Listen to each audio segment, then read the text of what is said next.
everybody. Welcome back to the Barista Buffet Show. I'm your host, Njagi and Cynthia. And I am Barista Omar, aka Njagi Dungo.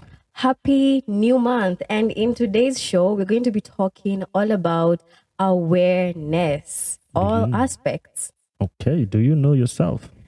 Well, we're going to find that out in today's episode. And before we jump into the meat of the episode, we're going to start with a little meditation session, just a little awareness meditation to get you started, to get you into the episode, to get you into our flow. We also want to get ourselves into our flow. So if you're standing, I would encourage you to stand in front of a mirror. If you're not, I want you to sit down, straighten your spine, and think about your environment. Think about where you're sitting, what's around you. If you're outside, that's even better. If you're in your room, no worries. Just make sure you're in a comfortable position before we jump into the meditation session. And so now that you're ready, I'm going to play a small tune, some small theta waves, just to get your mind right and just to get you aligned.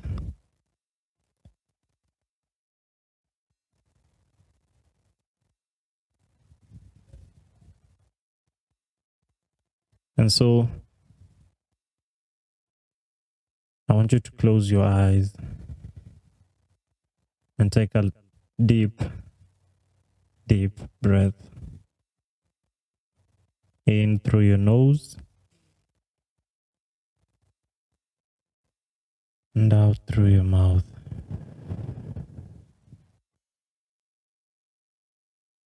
In through your nose and out through your mouth.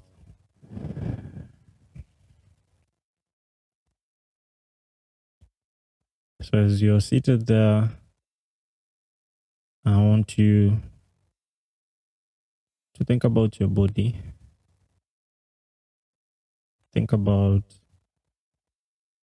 how you look without even seeing yourself, visualize it in your head. How do I look?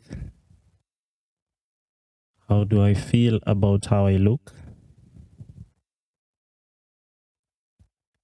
How do I feel inside about my current life, my current lifestyle, where I am in my career, where I'm in my life, in my education, in my love life, and in every other aspect. And as your mind takes you to an external factor or an external person, I want you to bring yourself back to yourself. Whether it's a relationship, don't think about the other person, think about you for a second. How do you feel about that relationship? When it comes to career, I want you to think about how does that job make you feel? Are you happy? Are you fulfilled? Do you enjoy going into the office? And if not, why? Then come back into the room. How do you feel the breeze going through your skin? Whether there is a breeze, the temperature, whether it's hot, cold. How do you feel your hands, your shoulders, your forehead, your toes, and any other body, how your body is touching that seat?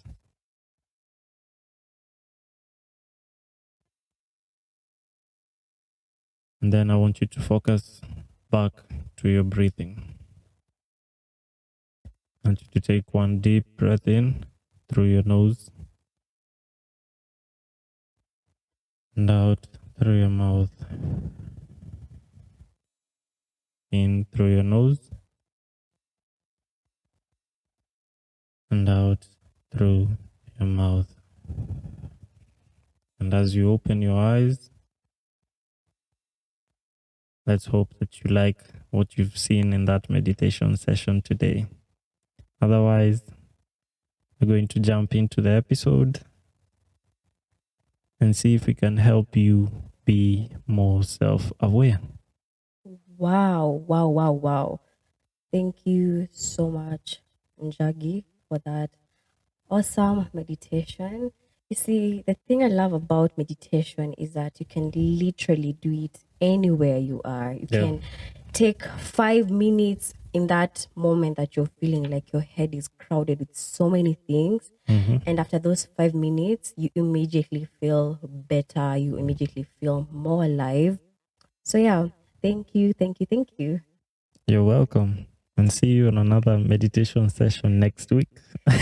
Or is it next month? Well, next month, but you and I will have to be doing this. Okay. I'm happy to do so.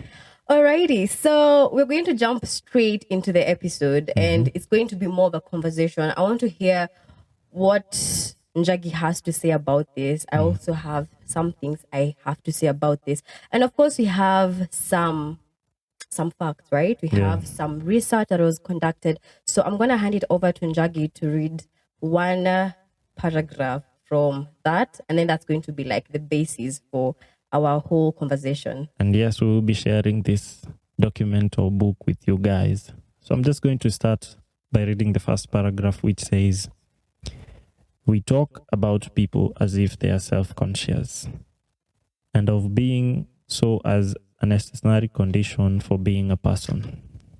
But what is self-consciousness? Often, it is described as the capacity for having higher order thoughts about yourself. For instance, beliefs about oneself, or perhaps a desire to have a certain belief about oneself, and so on." This book, I think, is it a book or a paper? It's called An Outline of a Theory of Person. Almost said passion. Person consciousness, describing 3 kinds of self-awareness. Alrighty, so that was a research that was conducted, and you're going to leave it in the description. So go look for the link there. It's a beautiful place to start, and it's also good just get the information from the experts themselves. Yeah. So during the they're last, also experts. yes. So during the last episode, which was grounding, we talked a lot about consciousness, and we've seen how that has come even to the description that Njagi has given us about self-consciousness and all of that. And I like how you've said it's the capacity of having high order thoughts, right? So anytime you're having those high order thoughts of, oh, I want to be this grand person that I have in my mind, then that's being very self-conscious.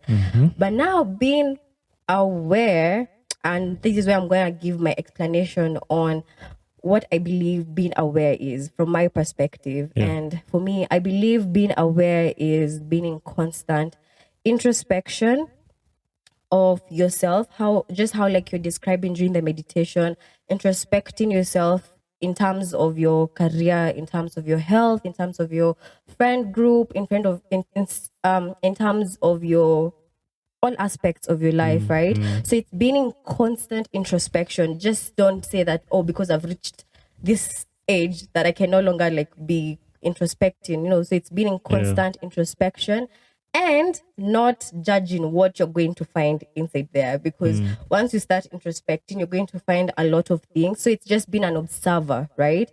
So not judging, being an observer, and then finding the balance of what you're going to get within it. So I'm going to explain it simply, and this is how I'm going to explain it. If I'm in constant introspection of all aspects of my life, let me start with my career. So if I'm always in constant introspection of my career, and I'm like, okay, so this is my career, this is how it is. If I find things that I am not able, or if I find things that I don't like within that part of my life, then how can I now find the balance? Okay, I don't like this. How do I find the balance instead of just disregarding the things that I'm not liking? Because the things that I'm not liking are there for a reason. They're there to teach me a lesson. So it's up to me now to find the balance of all of that. Another example that I can give is, now personally as Cynthia, right? I'm gonna give a an introspection from a while back, right? So sometimes back, I was doing introspection myself, and I was like, Kumbe, I am the problem. I am the problem, because I was like, not many people like saying that. because I used to find myself in so many frustrating situations. And the reason why I was getting so frustrated was because I was very impatient. Okay. Right? Yeah. So impatience is a vice, right? It's probably a low frequency vibe, right? So I was like, Cynthia, you're always impatient, and that's why like all the time you're usually like either arguing with someone or like you're usually very frustrated. And that was a part of me that I just didn't like, right? But because I was just observing without any judgment, I was like, okay, we are very impatient. So what can we do, right? So when I say find the balance, is find the balance. You can either decide to go to the extreme negative side, or you can decide to go to the extreme positive side. Of course, everyone knows when you find yourself, you have a virtue, you always put it to the extreme positive side, right? So it is finding the balance, or not going to that when you have that negative vice, not going to the extreme negative side, and just having the balance, because like I'm impatient. Okay, so what do we do about it? Find the balance. And I don't like to call it a negative side. I like to call it a side that we are not happy about, or a side that we are not necessarily, it's not necessarily our favorite side. Njagi doesn't like labels. No, I like, well. Because I I'm must like, say you're right. yeah, but because you always have to have the positive and the negative. So that's why I'm calling it's a negative vice, because impatience is really a negative vice. impatience. But where does impatience come from? I feel like impatience comes from longing for the future, or longing for the output that's supposed to come. Because I feel like if I'm in a queue somewhere, and like I'm very eager to like get to the top of the queue, so that's why like I'm very impatient. Now let me now describe it in a different way. Okay. Let's say when you're doing your projects, you're used to doing it chap, let's say in 5 minutes, 20 minutes. But then when you start working with people start delivering in, say, twice the time the results that you're giving. Is that when you're expecting them to deliver the results in 20 minutes, is it impatience, or do you just have a higher standard for how you execute tasks? I feel like that's just a high standard, but in that high standard, no, that's a personal thing. That's a personal high standard that you should not be projecting to other people, because if that's where you are at, then other people are not there yet. And I feel like now, if you are getting self-aware, you'll be able to extend the other person the grace. Yes. I think I think you've seen this online on social media, that our so-called high-value men, they do not like people that deliver results slowly. So I don't know if that is still impatience, or is it that they've just gone up, they're a higher level of how they deliver their stuff, and they have grouped themselves in such a way that they help each other, they're fast at working, they're smart at working.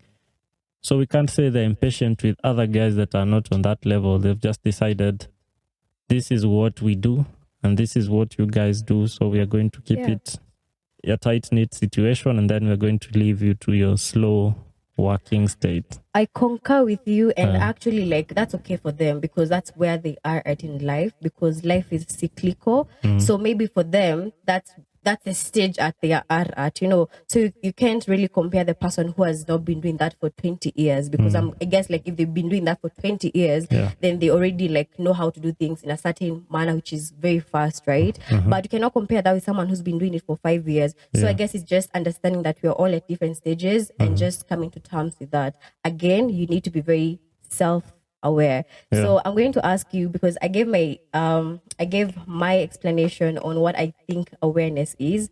So I'm gonna throw the same question to you. Mine revolves around asking the question why in every single action or thought or word that I talk to myself about, the introspection that you mentioned. If, for example, I'm about to go to iHub to record this episode, my question is, why am I going to do that? Then I answer myself. If let's say I am about to react to a disrespectful situation where someone has disrespected me, the question is, why am I going to react in this way? Why should I react this way as opposed to doing it this way? And showing them that you have not caused a negative reaction. All Why? right. Like basically just trying to figure out the actions or thoughts that I'm trying to do with the question why around everything. Okay, I like that. So another question. Mhm. Do you always have the answers to the why? Sometimes it's delayed, but the answer is always there. Okay, I love that. I love that. So, from the research, you'll find that there are different types of self-awareness. There is the self-aware of different types of awareness. Yeah. So there is the self-awareness, there is indexical self-awareness, and there is also social self-awareness. So we're going to start off with self-awareness, which is what we've actually just been describing from both of our perspectives. And I'm gonna say, I'm gonna ask Njagi, are you self-aware? It depends on which one. No, self-aware, like you as a person. Are you self-aware of who Njagi is? Yes. Okay, I like that. Suniulize pia mimi. Are you self-aware of yourself, Cynthia? Yes, I am. Yes, I am. And so when you're being self-aware as how it is in all situations, there's the bad, there's the good, the positive, and the negative. So when you're being self-aware, of course, you're going to find a lot of things that you like about yourself, right? But you're not going to dwell on that so much because everyone knows what to do when you're a good person. When you're a good person, if you wake up in your happy mood, what do you do? You jump around. You jump around, you Or you go spread to the the gym. vibes, you know, yeah. So we're not going to dwell very much on what to do when or what happens when you find some very good aspects of yourself that you love. So you're going to jump on the other sides because But sometimes people who like or people who are in a good mood tend to, it can be overwhelming to people. They can end up indulging in things that are not good for them. like what? Like the things that they relate to happy vibes. Let's say, for instance, you are or someone is a former what we call addict, or what I just call it a habitual user, but we've called it addict in the in the current age. And every time they're happy, they normally relate it to drugs. So if they wake up in a happy mood, they're probably going to head towards drugs. So we might want to touch on such people. Okay. But I think when it comes to such a situation and someone is associating something else which is outside of them for that happiness, then is it really like the natural happiness, if I may call it natural, or is it like artificial happiness? Is it natural or artificial? Because I mean, if we're talking about happiness, I'm assuming that the happiness is coming from within myself. Like if I wake up today and I'm feeling happy, it's because it is within me, right? So is happiness a fact or is it subjective? Oh, child. Okay. No, I think happiness is a choice. Yeah, okay. I genuinely believe happiness is a choice because I just feel like you just choose to be happy because I feel like we just can switch. You know, like if you're feeling just anyhow, you can just decide, I'm going to be happy. And you will start being happy because you've chosen to be happy. Yeah. Yeah. And how do people know what happiness is? Because I am sure a good number of people relate happiness to something external. Like when somebody says, when I get this promotion, I'm going to be happy. When I get this girlfriend, I'm going to be happy. I would say for me, happiness is a feeling. Is a feeling of content in the situation that I'm in. So whatever situation that I'm in, I feel like if I'm content in that situation, then I am happy. It may not be expressing itself as me being bubbly and just me being all over the place. But I do think when I'm content personally with things, then I'm genuinely happy. Yeah. Yeah. Okay. I'll have to agree to that. Yeah. So anyway, when you're being self-aware and when you're being self-aware and you probably realize that you're not really a good person, because sometimes you can be self-aware and you're like how I was just like, oh, kumbe, I am the problem. So those are like the crossroads of being self-aware, and the crossroads are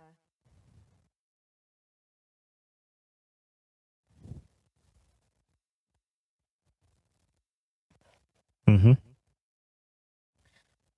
so sometimes when you're being self-aware, you get to a crossroad and you actually realize that the monster Under your bed. under your bed is actually you. Yeah. You know, or the monster who's staring right back at the mirror is actually you. And so what do you do when you find out that you're actually not this perfect angel that you thought you were? One thing I would actually advise is, do not even try and give excuses at I am like this. I'm a rude person because that's how I am, or I am like this because that's how I am. Just don't give excuses for it. Yeah. Address the issue that you found within yourself, and while you're doing that, be very kind to yourself. But also being kind to yourself and loving yourself does not mean that you give yourself a free pass. It also means being very harsh on yourself and actually correcting that. So for me, going back to the time when I was impatient, what I actually did was, if you don't know me, I have dreadlocks on my head. So I was like, these things are gonna take a long time to grow because I started like from the beginning. Yeah. So I was like, you know what? I'm gonna have these dreadlocks with me, and I'm going to have patience. When I see them, I'm like, you know what, Cynthia, we're practicing patience. Yeah. And that was me all of 2021. And right now, I can safely say I'm the most patient person I know. Yes. Yeah. And if we're talking about crossroads, I think mine is ego. My ego. Are you talking about this week or last week? I think it was last week. I let's say let's just say my ego and some level of aggression are intertwined. So when I came across this information on consciousness and self, I started becoming more self-aware. And I realized that I started being frustrated. My ego started pushing me to frustration when I meet people that are not more self-aware of things, or that are not aware of the situation that they are in. So how would I express that aggression, frustration, thinking that these people are beneath me?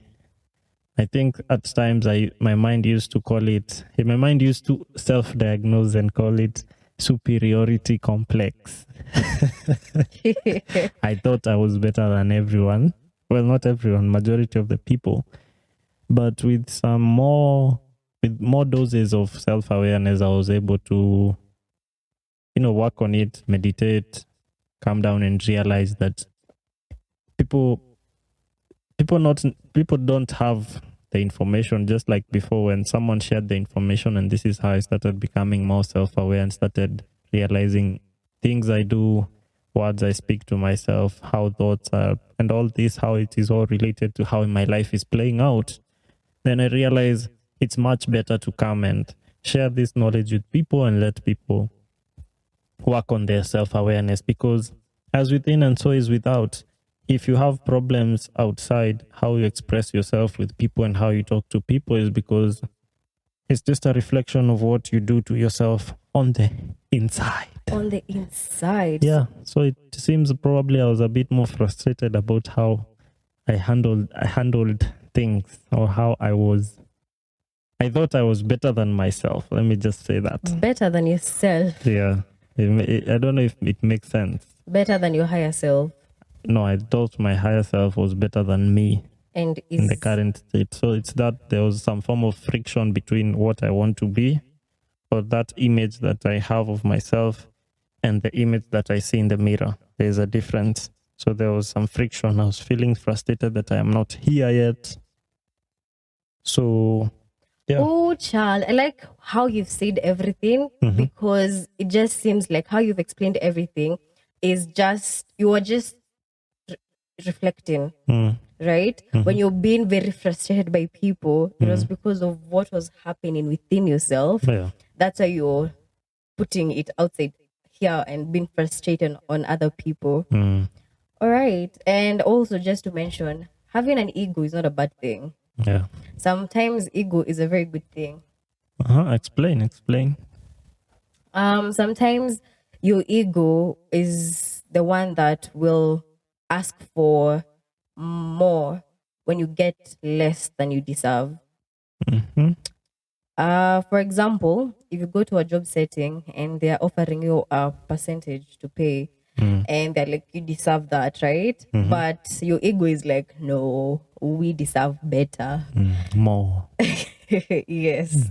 So that is one of the instances. And just to mention that when you're going through self awareness, you're going to meet challenges. But for me, I feel like challenges are just like field classes.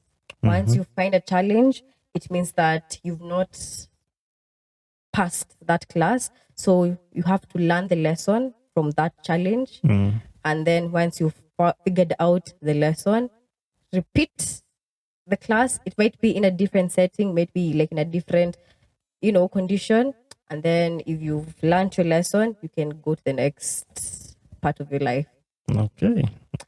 Yeah. So that's basically it on self-awareness. Self-awareness really is just looking within yourself and seeing what you like, what you don't like, what you like, improve on that, make yourself an expert at that. What you don't like, sit with yourself, ask yourself the hard questions. Why don't I like?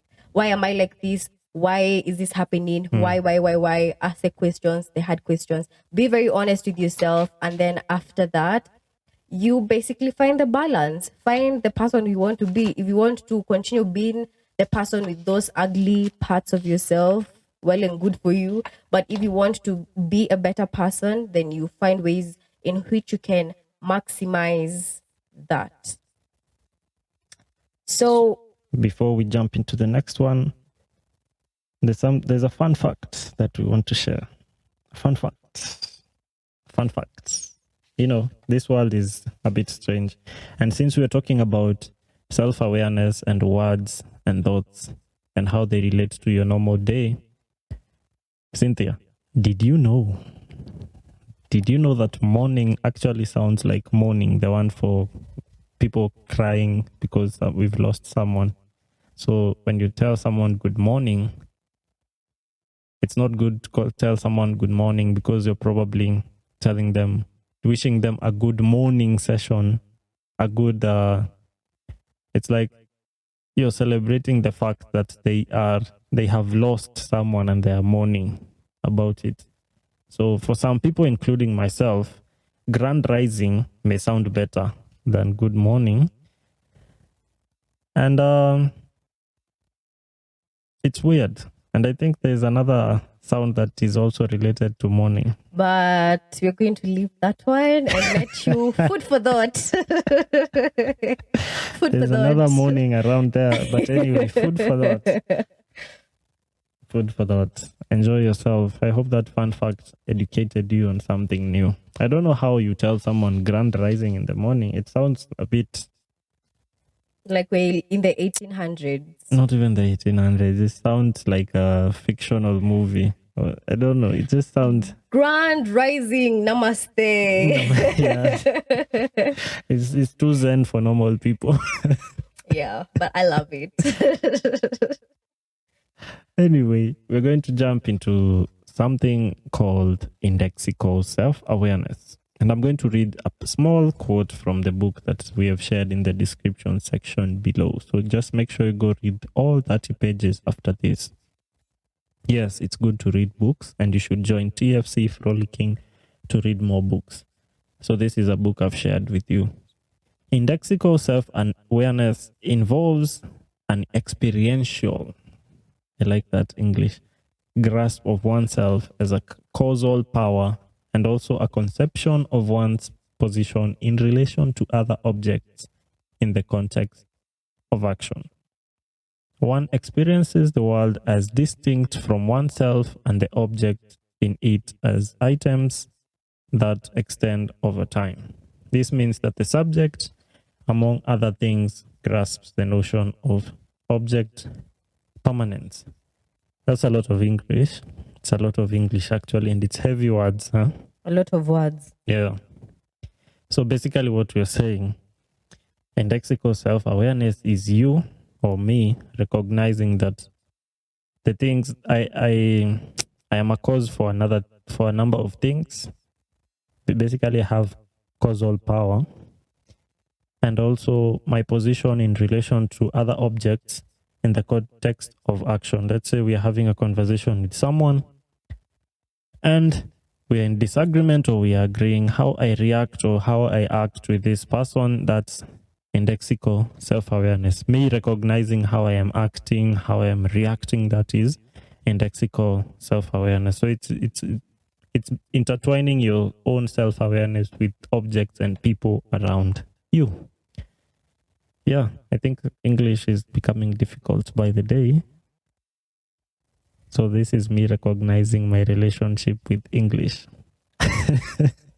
What do you think about that, Cynthia?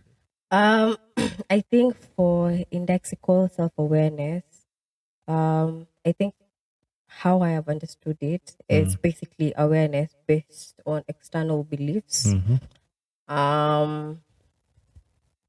Yeah.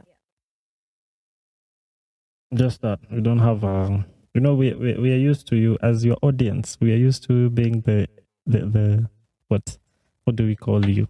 The intelligent, the higher self, the higher version of ourselves. We want some wisdom. We want some wisdom. We want wisdom. We want wisdom. We want wisdom. For indexical self-awareness, since you've said you want wisdom, You want wisdom. I think for indexical self-awareness is taking those external beliefs, being aware of those external beliefs and really finding the ones which work for you and which don't work for you, right? So basically, is it the relationship between you and your external beliefs? Yes. Okay.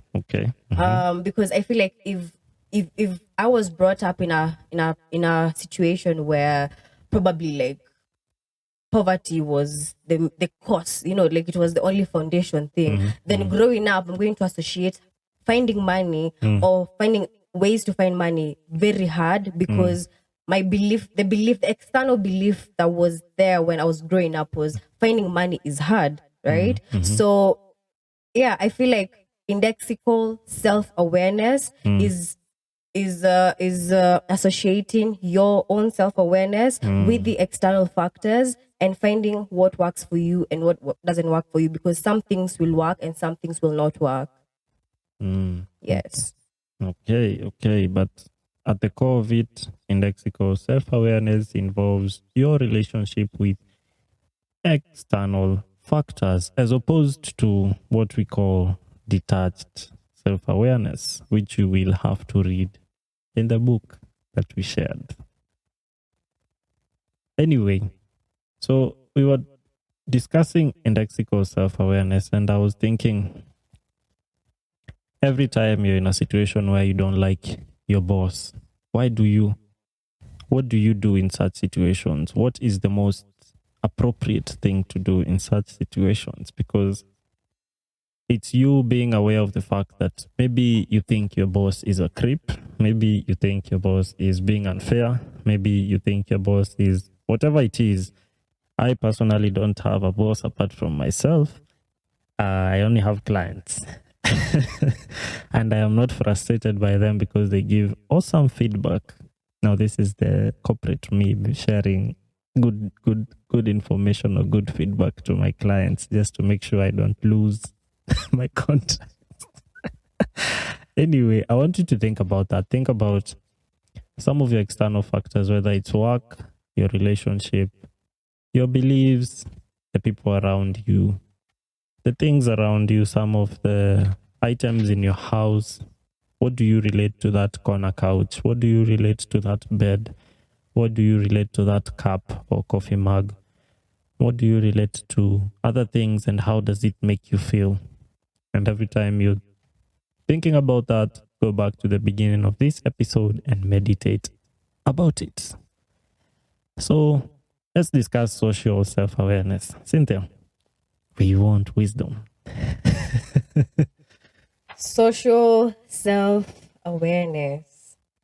Okay, so I feel like social self-awareness will stem back to self-awareness as us as individuals. Yeah. Because if, as you said, as within, so without. So if you find that the society that we're in right now, because that is basically the social awareness that we want to talk about. Yeah. So if you find that the society that we find that the society we're living in right now is crazy. Like things are so crazy from everything. Basically everything is so crazy right now. And I feel like this craziness is coming as a result of the craziness that is inside within us, because we find that nowadays we are running at 90 miles per hour in our minds, right? Because we have so much in our head, and especially I feel like for our generation we have so much that we are going through. Yeah. Because I feel like we are the generation that's seeking change. We are the generation that really saying this is not working for us. So the reset. I think it's Billy Carson that called it the reset generation. yeah, so we find that we are having so many things that we need to do, but are yet to be done, and all of that is causing so much confusion and so much chaos within ourselves, and that is obviously reflecting on the outside world. People are confused. Generally speaking, people are confused. I was having this conversation with you the other day, and we were talking about how it's like the whole generation, like the past generation, it's like all of them, they are just built on a false I don't want to sense, because it's like most of them were the ones who were born during like the colonial times, right? So most of the things that's 2 or 3 generations ago. Yeah. So you'll find that most of that, like we really don't know who we are. And especially if you're in Africa, then we are very confused. I'm gonna say it very openly. We are very confused, because it's like, okay, so do we become the cool people and go to the western side, be all of this, or are we going to be or are we going to go back to our roots? But then going back to our roots, we don't even know where to start, because first of all, the people who are publishing the books are questionable. They're not questionable. They're just, I want to call them, they're just liars, outright liars. Because explain to me how a foreigner would come and tell you, this is your history. Exactly. This is how your grandfather behaved. Exactly. But if you talk to your grandfather, this is not the same information you get from him. So based on that, I feel like for the social awareness to really come into the full picture, what we need to do is to go back to the first point. Be first of all self-aware of who you are as you, without all these other laws and without all these other regulations that are telling you this is who you are. Once we really get to understand that this is who I am as Cynthia, without my mom, without my family, without all these external things, and then now after I've understood who I am, then this is a call for anybody with their great grandfathers who have not died. Please, we would like to have a sit down with these people, just so that they can tell us this information, because I feel like there's so much that we don't know about our past, and especially pre-colonial times, and that is where our main interest, or my main interest, is. Now, in terms of self-awareness and you going back to understanding yourself, I want to state a fact that you guys should know. A single gram of DNA contains 215 petabytes of data, aka 215 million gigabytes of data. Now, if you are able to be more self-aware and are able to tap into the information that's within you, a single gram of DNA has enough information to show you who you are, what the practices that another version of yourself used to have back then. And by another version of yourself, I mean your great, great, great, great grand someone. So this information is there. Go deeper into yourself, keep understanding yourself, keep understanding why you do certain things. Then later on, after you understand the lower level things of how you relate with people, then you start getting into more data and more facts within your DNA. Because what we call, or what scientists call junk DNA, is just data that can only be accessed by the self. Exactly. Yeah. I like stating these facts. They make me feel good. Also, something on self-awareness and now social awareness is okay. We've already said that as within, so without. What is that? Whatever is happening outside is as a result of what's happening inside of us, right?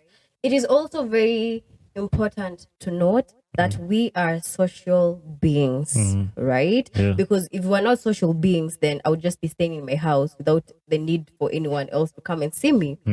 So, with that in mind, social awareness really comes wholly once you understand that even if our perception, even if the outside is only as a result of us, how we interact with each other will also affect the social setting that we are at. By social setting, what do we mean? The society that we live in. Okay. Yes. Okay. Is it a reflection? I want to give an example that we are still discussing as international melanated people. Is the relationship between the melanated man and the melanated woman. And a sample population size that I want to go into is our brothers in America, our brothers and sisters in America. There's this theory that the melanated woman in America is very aggressive and the melanated man is what? Does not amount to anything. But this is a result, or it's been stated by intellectuals such as Dr. Umar Johnson and our brother 19 Keys and the Honorable Minister Louis Farrakhan, that the relationship between the black man and the black woman is the result. I mean, that relationship between the black man and the black woman is what is being reflected outside as either this female becoming too aggressive or this man becoming too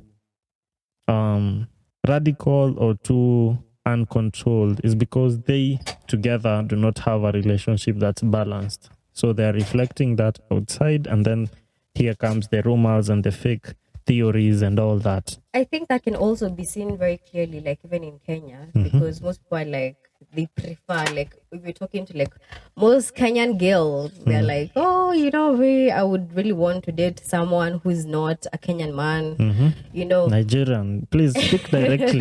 Speak directly. And it's okay. But then when we are addressing, because it's clearly a problem that needs to be addressed, right? Yeah. How are we going to tackle that problem? Are we going to use the old tactics? Which are the old tactics? New tactics? The old tactics are the blaming on whatever, they're like, oh, external. It is you. Yes. Old tactics. I think I have a theory. If we go back to understanding our own culture, which sometimes culture it has a lot of friction with religion. That's why most people don't follow culture.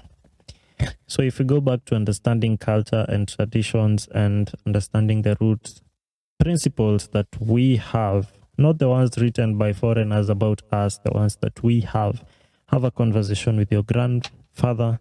I'm sure they had a conversation with their grandfather, so the information will come back to us. The word of mouth, it's always there. That has always been a way of communication. So if we have an understanding of how we relate as a community, then it's easier for us to reflect, to have a good image outside to the people around us. And then if they see that we have a good relationship with each other, then they're probably going to work on their relationship with each other as a community and then generally. Because I think the problem is we are confused between what is our culture and what is the culture that was introduced to us. And it was not introduced politely. So Well, it was not willingly introduced to us. Actually, they introduced it very politely, but they introduced it politely because they knew we are polite people, and they knew that if they introduced it politely, we'd accept it. But even if something is being given to you in a polite manner, doesn't mean that that thing is good, because we are seeing the effects right now. Yes. And we're going to jump straight into those effects before we go to the next beat. And the effects of probably being self-aware is that you'll get to a point where you feel like you're a free person. You get a lot of freedom. You get a lot of liberation. Yeah. In all aspects of your life, because now you understand who you are. That you're like, hey, by the way, I don't care what you say about me. Or because now you're very self-aware of who you are, you're like, this job is no longer working for me, so I'll go to somewhere where I can feel like it's feeding my soul. So there's the freedom and liberation that comes with it. But the question is, are we really free, or are we liberated? From what? The question is, what are we being liberated from? From the brainwashing. Because once you're self-aware, you will come to understand that like some things are just brain. Like for example, your news TV channel is a form of brainwashing. Another example, your educational system, your 16 years of Your 844. Economic system. Your economic system. Your agriculture system. Your agriculture. Some of the things, your consumer lifestyle. Some of the things that you use are just tools for brainwashing. Some of the things that are being imparted upon you are just tools for brainwashing. Like, for instance, what we call sexual liberation. Yes. I want just to give one example, and first I want to hear what you have to say about it. What do you think about the aspect of bringing safe abortion to African countries? Because I'm sure African ladies are the ones who are protesting against it, particularly the older generation ones and some younger girls. So what do you think about it? I would say yes, let it be brought, because let it be brought, right? But as it is being brought, can we address the root issue of why all these abortions are taking place? I have to disagree with you, because if we bring in safe abortion, then that is like a reason for us not to look into the root cause, because it will be an escape for most people. So who is we? The society itself, whether it's young people who are having random unprotected sexual intercourse without taking responsibility of the results. Whether it's people, like somebody asked in a situation where unfortunately a sister has been forcefully, let's just use the word grape as they use it on YouTube. The sister has been graped. So that has been given as a reason to allow abortions. Why do they give such a reason? Well, why should it be the option, the major option in such a situation? I feel like it's the major option because that is where we are right now, right? So I feel like the people who are implementing this, they're trying to tackle the problems as of right now. What can we do to deal with this right now, right? But okay, fine. Let them have the safe abortion policy, right? But can we also take it back and ask ourselves why this is happening? Because I feel like, again, for our generation, we are very lost, right? When we were growing up, we thought like the act of rebellion was having sex, because when we were growing up, we're like no sex before marriage, right? No, not having sex, right, until after marriage. And then there was the whole chill concept and all of that. Yeah. So I feel like for our generation, what we were trying to do as an act of rebellion is we dove straight into having sex because it was But the this cool thing thing. goes way back. It's not just us.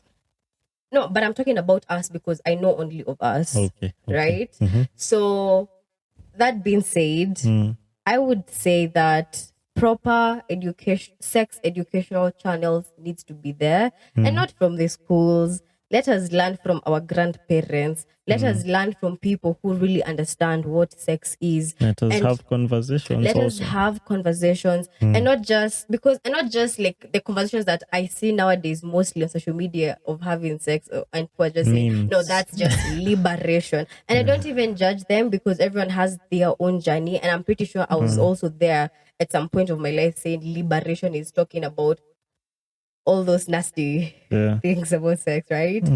So to conclude, Yeah. I would say yes. To conclude the question that you've asked, I would say yes to them introducing, or yes, to them introducing the safe abortion policy. I would say no, because there are so many solutions for each and every situation where people want to paste abortion on it. If it's unwanted pregnancy in aspects of relationships that are outside the context of we can take care of this child, or maybe outside the context of marriage, probably things like abstinence or safe sex or using protection during sex is much better. If it in the context of rape, someone has unfortunately been raped, I think this is a theory. I think if we add abortion to that list of negativity that this child has gone through, let's say it's a young 16-year-old or something, if we do not address the fact that this child has been forcefully put in the situation of having sex, by that I mean things like therapy, having conversations, making sure this person is okay in the end of it, and then we're just adding another issue of abortion, which will probably be followed by guilt when this young lady grows up. Then we have two problems within one person that we've not addressed. So we've just added another level of trauma to the trauma that this young lady is experiencing. But this is just a theory.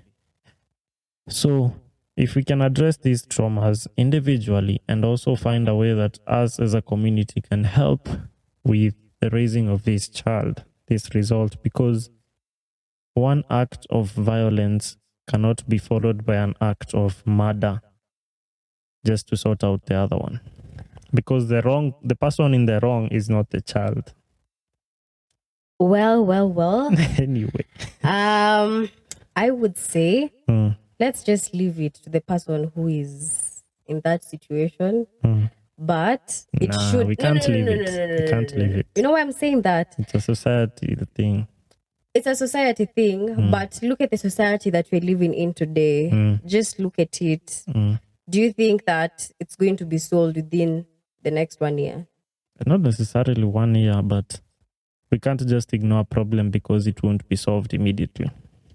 For me, I would say, yes, we are acknowledging there's a problem, but then also, I feel like the choice should just be left to the person who is in that situation. If you are in that situation of being pregnant and having that unwanted pregnancy, then you're the one who should be given the leeway to decide whether you want to have an abortion or to not have an abortion. If you want to have an abortion, then I believe that everyone should have a safe place to practice abortion.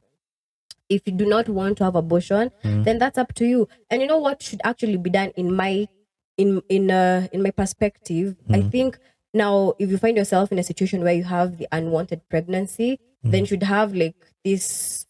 You take the kids to the sisters or something like that. A relative that can help out.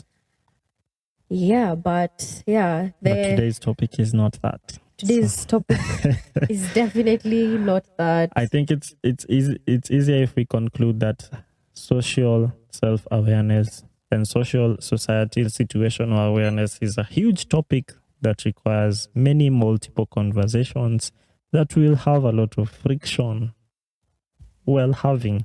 But I think that we should not leave problems just because certain problems cannot be left to a traumatized person. No, for me, I feel like certain problems should just be left until the right time to deal with those problems, because trying to find a solution to a problem that definitely the solution is not at that time, it just adds more.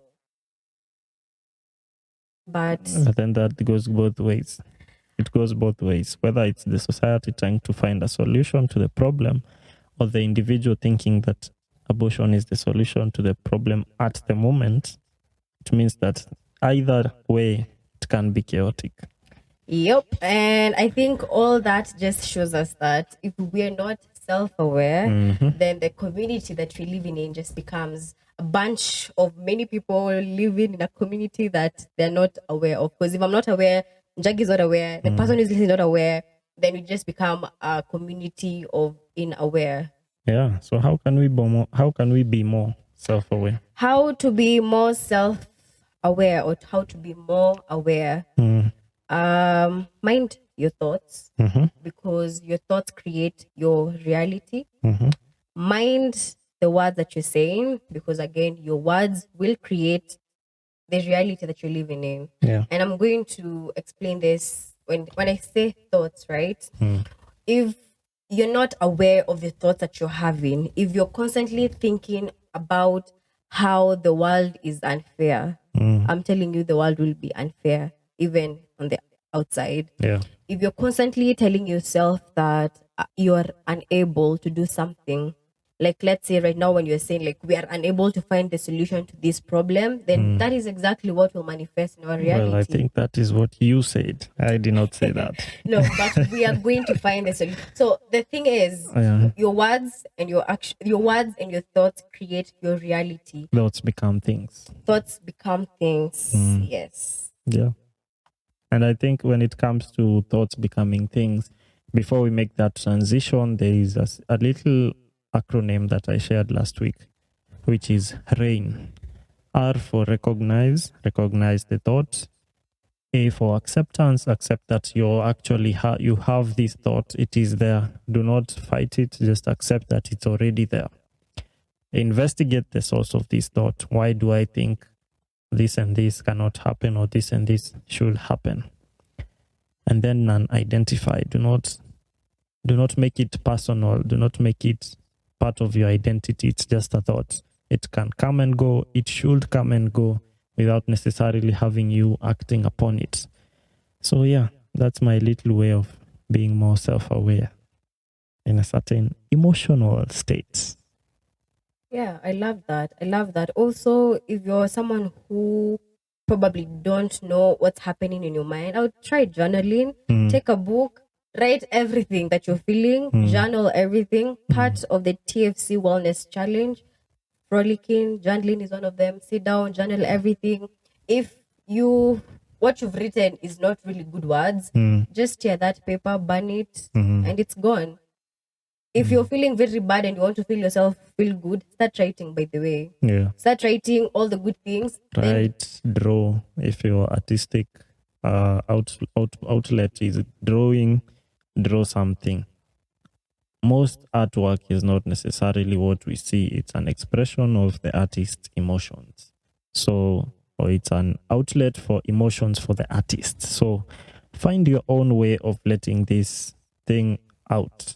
Yeah. Also, on how to be more self-aware, I think you just also have to have the need to want to be aware. Yeah. Because if then you're not very mindful, if you're not very present in being aware, then you're not going to be aware. So you also have to be very intentional about wanting to be more aware. Yes.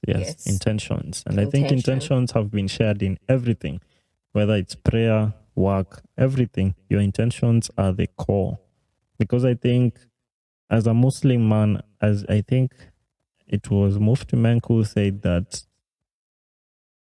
prayers or salat without intentions are basically useless. And other religious people can agree to this. If it's not a fact, then I'm the one who said it anyway. Without your intentions, even with self-awareness, you do not have anything. You just have a skeleton that cannot move. You don't have soul. in that body of self-awareness. Yeah. And if you're always on the move and you're like, okay, so I'm always on the move, so how do I constantly be self-aware? I think the first one that you've said, being very intentional about it, and being very intentional about being present in the now. Also something that I like is somatic therapy. So somatic therapy is It can seem crazy in the first time you try it. Oh my gosh. The first time I tried somatic therapy, my mom actually came to my room to find out if I was fighting. Somatic But therapy. what is somatic therapy? Somatic therapy basically just gives you somatic therapy just helps you stay in your own body and not really mind whatever is happening outside or how other people are perceiving you. So it's just been really in your body. It can be, and this is actually something that I used when I was trying to overcome anxiousness because it's just disrupting your mind and taking everything back to your body. So if your mind is in the clouds, just thinking about so many things, somatic therapy is just doing something like then you come, you're brought back. So definitely Or check humming. Yeah. Or just screaming, snapping your fingers, just doing something that will bring you to the present moment. We're going to be sharing some link to some YouTube videos in the description box. So be sure to check it out. Yeah. And another one is, I think all of this is part of meditation, but being present. Anytime you're doing anything, be present. Whether you're sharing a social media post, be present in writing your caption, sharing that image, whatever it is, be present. Whether you're talking to someone, let's say we're having this conversation, be in the room. Recognize, be present. I don't think there's another word for it. Whether Just being you're present. eating, be present. Be present when you're eating. Ask yourself, how is that food making you feel? And yeah, I promise you, self-awareness is a beautiful journey that never ends. But once you're in the journey, I'm telling you, the whole path lights up. Yeah, and also, since you mentioned eating, there are two things that should not be together. Eating and watching TV, or eating and listening to music. Guilty. Be more present. Just turn off the TV, just put your phone away. Enjoy the food. See how you're chewing, recognize how it tastes, recognize how it feels going down your throat, going down the esophagus to the stomach. Yep. Wow. This has been lovely. It's been a minute. It's been lovely. Wow, it's been 1 hour. But I hope you guys enjoyed it. Yep. Any parting shots? Yeah, you should meditate more. Find me if you're struggling with meditation. Find me on social media at Njagi_Ndungo on all platforms apart from TikTok, because I do not think TikTok and self-awareness go hand in hand. All right. Yeah. From me, thank you so much. It's been an awesome show. I hope you've enjoyed and I hope you've learned new things. I hope that after listening to this, you really get in tune with the vibe of being present, of being aware. And I hope that you enjoy your journey as you're starting out. And yeah, that's it from us. So for next week's episode, we'll be having caffeinated conversations with Kennedy. So please be sure to check that out. As usual, the conversations are going to be caffeinated for sure. Make sure you have some coffee. Yup. And just a reminder that our episodes go live at 11 a.m. every Wednesdays. So please make it a date. Every time, make it a date. Yeah, and follow us across social media platforms at The Fellows Cafe on Twitter, TikTok, Instagram, and LinkedIn. Leave comments, reviews, and more. Yup. And we'd like to hear your feedback on this specific episode. So engage with us on social media platforms. And until next time.